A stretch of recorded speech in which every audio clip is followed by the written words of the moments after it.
See,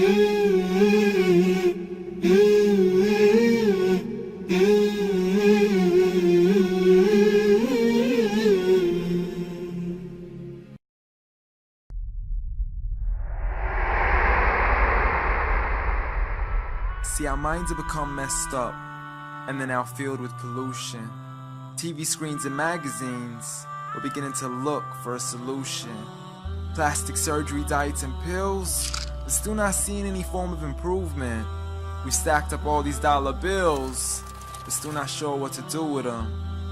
We began to chase women and fornication to the point our girls don't even know whose baby she's carrying. We're so afraid of commitment, but have no problem with damaging. She has your kids now, but you're still not even contemplating the possibility of marrying. See, this is what happens when we neglected Allah's best examples. You called her Mary, we call her Maryam. A woman who was perfect since birth, the best to walk the skies and the best to walk the surfaces of earth. The most exalted of all women, that's why she was dedicated an entire chapter in the Holy Quran, the final revelation, which there'll be none after. She was the best of all women, and to society she should be leading the way. I mean, that's why our women be dressing like her, because just like Mary, when Allah decrees something, we hear and we obey. See, Mary used to cover up.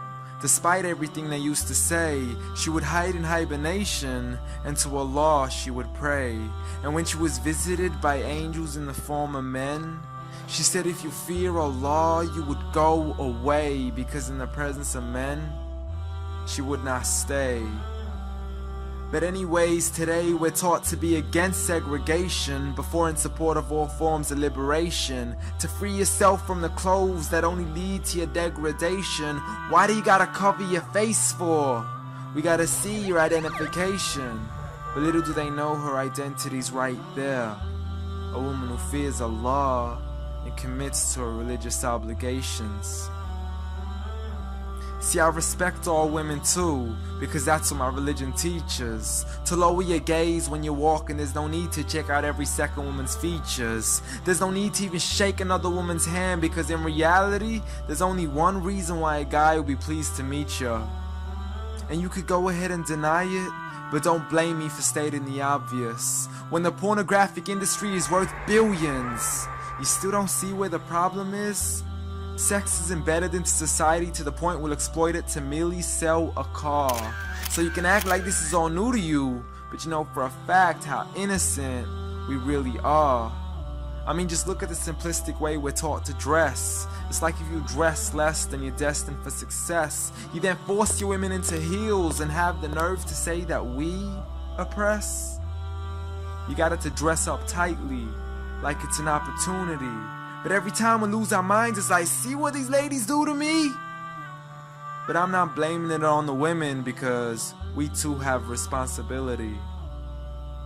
Prophet Muhammad ﷺ said the best of men is he who is best in his character, and the best of them is he who is best to his lady after he married her. He was the best to his wives. I mean, just take a look at Aisha. He compete with her in races and smile just to make her happier. So when you do marry, do so with the intention of paradise is where you plan to carry her. But before you plan to carry her to the altar, maybe you should OT decision. Cause if the only reason you're marrying her is for the outside, then realize you're gonna be locked inside of a prison. For that reason, Prophet Muhammad ﷺ said marry for 4: beauty, family, status, but most importantly her religion. Because a woman without religion is a woman who could do with a bit of extra wisdom. We're meant to grow old together, mercifully, so we can be protected under Allah's supervision.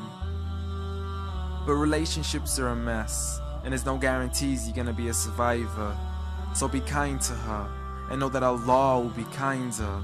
Be a man who stands in front, but also a man who can stand beside her. And if you're still looking for that good girl, don't go chasing after behind her. Rather search to find Allah first, for once you find Him, you're guaranteed to find her.